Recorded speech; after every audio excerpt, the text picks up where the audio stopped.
And Hobbes talked about how the core, this is how he started basically conservative philosophy.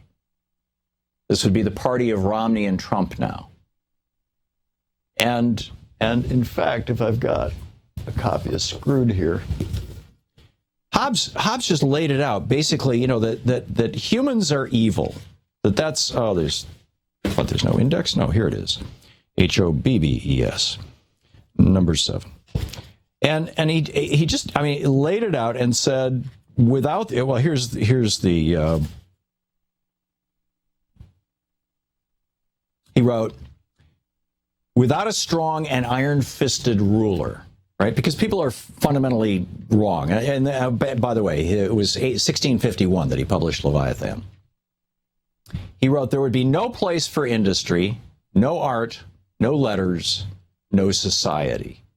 He basically believed that, you know, normal people can't govern themselves, that, you know, we're just not capable of it. We can't govern ourselves. It's not something that's built into human beings.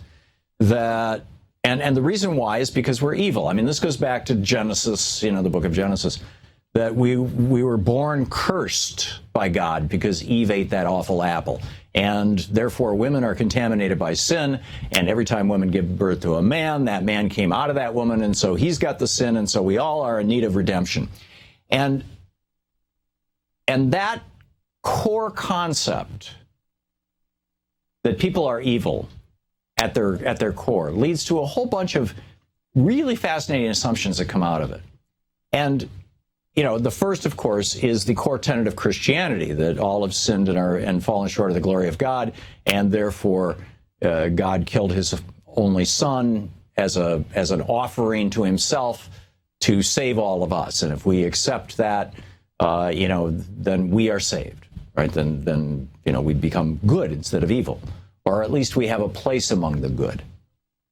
So you've got that. You've got, you know, using that as a rationale for suppressing women.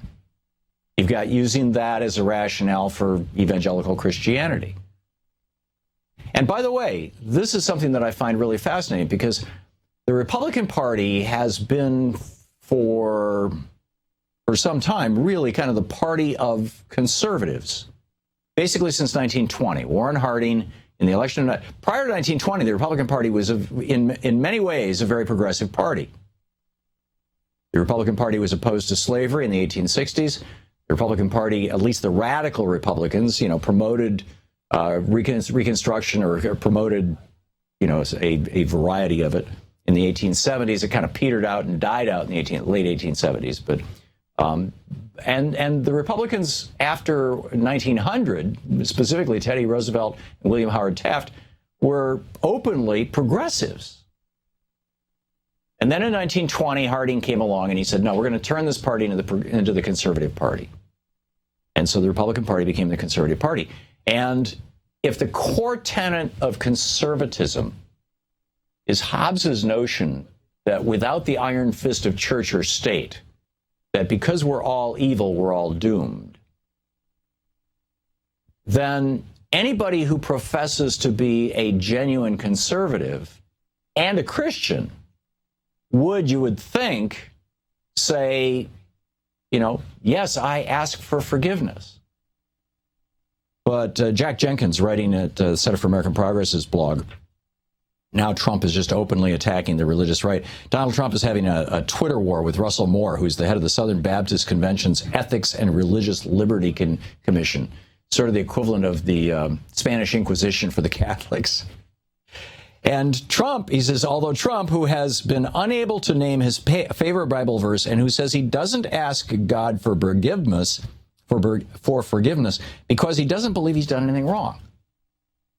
See, Trump doesn't understand the core tenet of his own religion, but more importantly, he doesn't understand the core tenet of the philosophy of the party that he is now the head of.